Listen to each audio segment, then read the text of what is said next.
is this women's basketball news? Well, first of all, tonight we have Game 5 between the Indiana Fever and the Las Vegas Aces to see who will take on the Phoenix Mercury in the 2025 WNBA Finals. But the news I really wanted to get to was that the 2028 Women's Final Four is not going to be played at Gainbridge Fieldhouse where the Pacers and Fever play.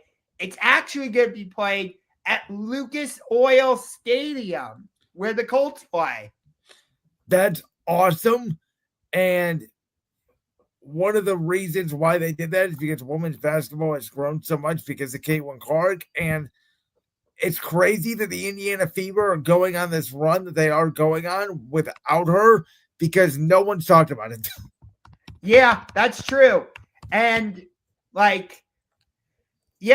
2028 Women's Final Four is moving to the Colts Stadium. I saw that. I'm like, wait, what? Because you don't have Caitlin Clark in women's college basketball. You don't have Paige Beckers.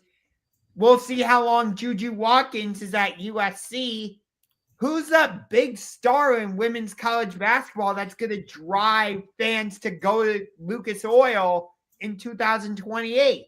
Well, it'll be interesting to see if there's a star in the men's because it feels like now we get a star in the men's every 2-3 years. It's not every year. Obviously, last year was the big draw with Cooper Flagg. But 2 years ago, we were talking about the biggest star in college basketball was Caitlin Clark. That part is true, yes. But it's an interesting time for women's basketball because, well, specifically with the WNBA, because, again, this year, the WNBA Finals is going to be a best-of-7 series rather than best-of-5. You got, I don't know all the details, so I'm not going to try and expound on it, but Nafisa Collier of the Minnesota Lynx apparently had some scathing reviews about Kathy Engelbert, the commissioner of the WNBA, in her exit press conference because the Lynx lost in Game 4 against the Phoenix Mercury, but the Lynx were without Cheryl Reeve, their head coach, and their star Nafisa Collier. Because Cheryl also have in 2028, 2029, and 2030 WNBA expansion. So even next year, because you got the Toronto Tempo coming in, and you got the Portland Fire, and then, well, we don't know what the CBA situation is going to be with the WNBA. That's part of what I heard. I wonder if they add more games. I wonder if the WNBA tries to have a similar schedule to the NBA. I would like that, to have back-to-back games where, you're at Phoenix and then you have to host New York, for example. For a team like the LA Sparks, that could work, obviously. And maybe they have a relationship because most of these NBA teams now that have WNBA teams are obviously in partnership with each other. Maybe there's a back-to-back where the NBA plays one night, WNBA plays the next. You have a combo ticket. I don't know.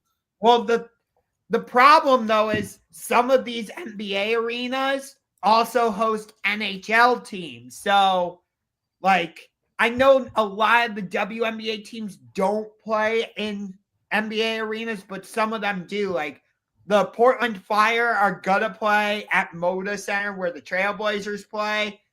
The Indiana Fever play at Gainbridge with the Pacers. I think the LA Sparks share Crypto.com arena with the Lakers and the Kings. Yes. The Golden State Valkyries play at Chase Center with the Warriors. And we've seen the Chicago Sky play a couple games at United Center. That was specifically when they were hosting Caitlin Clark.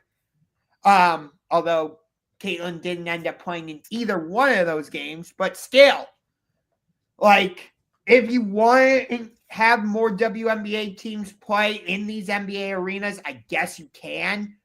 My guess is the Cleveland team, when they come in, they're going to play at the Cavs arena, which will be interesting because you already have the Cavs and you have the Monsters. Either that or, the Wolstein Center is available. Well, not for much longer, because it sounds like the Wolstein Center is going to get torn down and turned into a soccer facility. So what are they going to do with the basketball program? I don't know. Well, that's an interesting development.